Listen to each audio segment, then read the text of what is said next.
আসলে আমরাও শুনে থাকি যে এরকম রোহিঙ্গাদের আসার সুযোগ রয়েছে বা রোহিঙ্গা আসবে বাংলাদেশের ওপারে মিয়ানমারে, নাফ নদীর পাড়ে 50,000 1 লাখ এরকম অনেক রোহিঙ্গা জড়ো হওয়ার কথা শোনা যায়।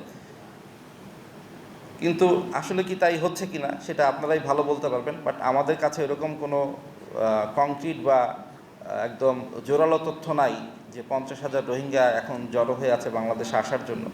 বাট এটা হচ্ছে রোহিঙ্গারা খণ্ডবিচ্ছিন্নভাবে বিচ্ছিন্নভাবে বাংলাদেশে অনুপ্রবেশ করার চেষ্টা করে। এভাবে একদম বাল্ক আকারে অনেক বড় আকারে 50,000 রোহিঙ্গা বাংলাদেশে ঢোকার চেষ্টা করছে, এরকম কোনো তথ্য আমাদের কাছে নাই। বাট বিচ্ছিন্নভাবে রোহিঙ্গারা বাংলাদেশে ঢোকার চেষ্টা করে, যাদেরকে আমরা প্রতিহত করে থাকি।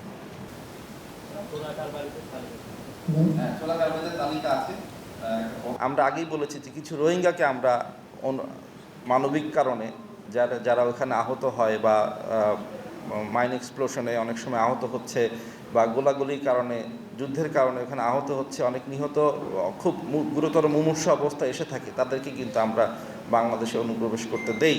এখন সেইটা কি আপনারা আরাকান আর্মির সদস্য মনে করছেন কি না সেটা আমি জানি না।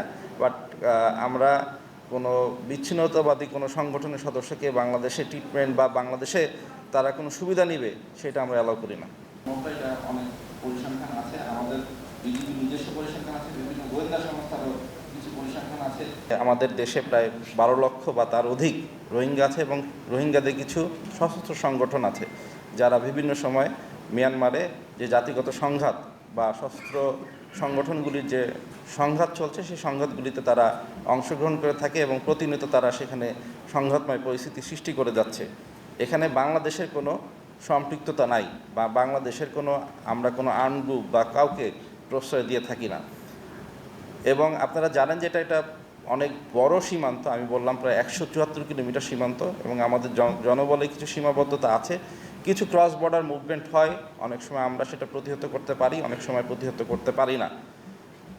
তবে অস্ত্রধারী বা অস্ত্রসহ যদি কেউ মুভমেন্ট করে থাকে, ডেফিনেটলি সেটা আমাদের গোয়েন্দা নজরদারির মাধ্যমে আমরা তাদেরকে প্রতিহত করে থাকি। অস্ত্রসহ কাউকে আমরা কখনো মুভমেন্টের ক্ষেত্রে কখনোই আমরা অ্যালাউ করি না বা আমরা এটা কখনো আসতেও দেই না।